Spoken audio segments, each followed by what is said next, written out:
maging Senate President. At wala na ho. Magkakaproblema tayo na para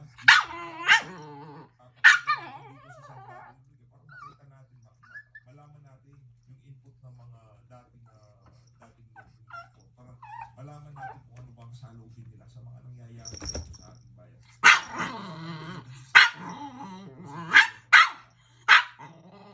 Kasi yung sentimento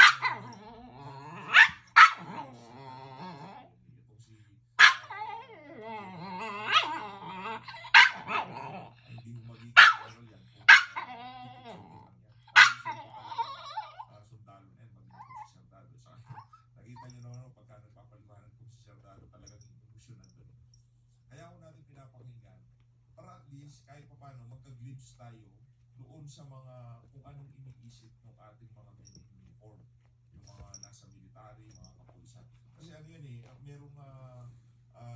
yan ho kasi magbumista yan.